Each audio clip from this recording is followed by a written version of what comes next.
Okay, if you're here, you probably already know what dungeon we're talking about. You searched for it, you clicked. So let's skip any introductions and get straight into what actually matters. What's happening inside this thing? What's going to kill you, and how to not completely embarrass yourself on week 1. Roll the clip.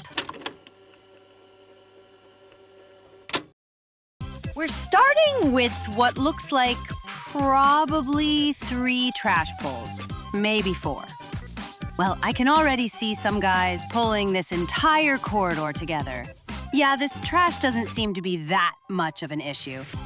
There are swirlies, a frontal, and this big destroyer guy puts circles on people which leech HP. All really easy to dodge. And no, the DH didn't just die to the swirlies. That was a visual bug. I swear.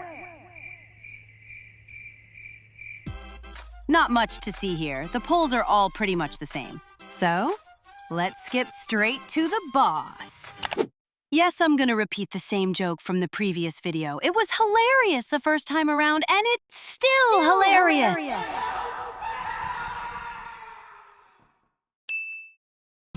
So the boss spawns ads, which jump onto players, and things can get really chaotic if you don't stack together, so please do so, which we didn't do here, so at least you'll see the chaos.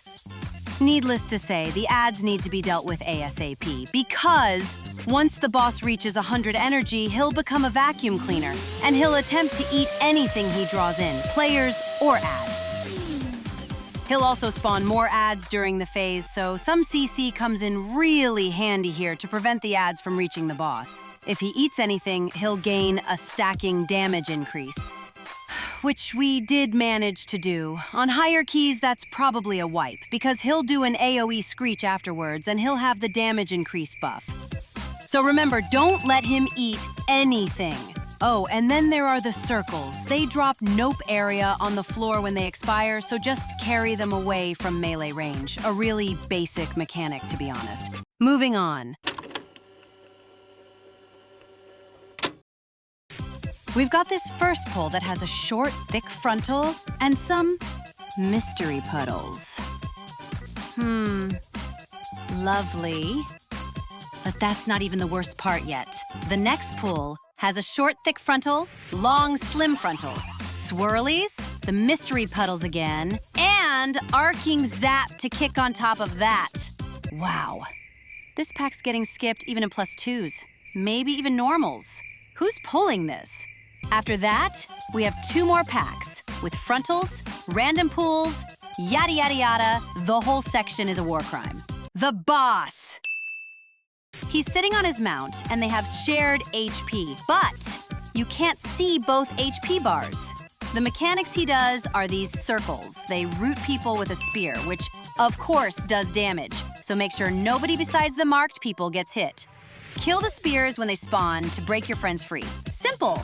He also does these charges onto people. Just make sure to not get hit by them when you are not the marked player to avoid unnecessary damage. And now for the phase. At 100 energy, he gets off his mount and shields himself with 99% DR.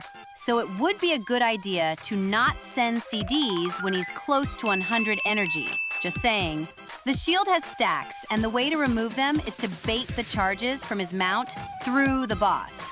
Once all stacks are removed, look! We can see both HP bars now for a short while. Go ahead, DPS players. This is your time to shine. Also, it might be a good idea to pop Lust here. Next one. The next area has these pack speakers, and they are quite dangerous. They have an ability called Erratic Ritual, which is a channel that hits the whole group, and it's doing a lot of damage. They also do this Consume Spirit thing, which heals them, so kill that ball thingy when they spawn it. After you kill them, you can click this staff? I don't know. You channel it to get a short duration haste and movement speed buff. Sweet! Da-da-da-da.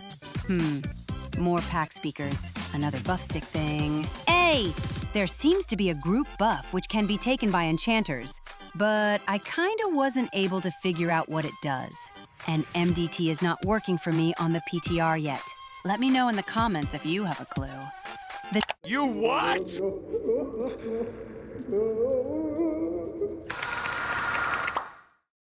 Next pack has all of the above, plus some swirlies and frontals. Nothing terribly difficult to play around. Oh, and there's a big patrolling enemy with a very small aggro range, so just avoid him. Skip these guys just by hugging the wall. Boop, don't mind me. Final 2-pack speaker packs. You know people are going to pull these two together, so have your healer CDs ready. And we're ready for the final boss. Okay, this is definitely my favorite boss, maybe of all time. He has only 2 significant mechanics, and those are the lines, which you can't get hit by, and the circles you can't hit each other with. Sounds super easy, right? Yeah, until you realize he creates clones of you, and if they get hit by any of those mechanics, your healer will break their monitor, but also DPS loss alert! You'll get slapped with a minus 30% haste debuff. To save a clone from danger, you have to collect it. So just simply walk through it. Simple enough. At 100 energy, the boss starts to cast these super wide frontals and creates not 1, not 2, but 3 clones of you.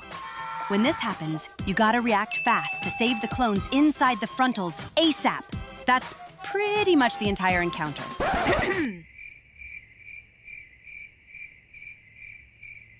Anyway, that's the entirety of this dungeon. I really, really like it, and I hope you do too. I'll see you again soon with another guide. We've got 7 more places to cover.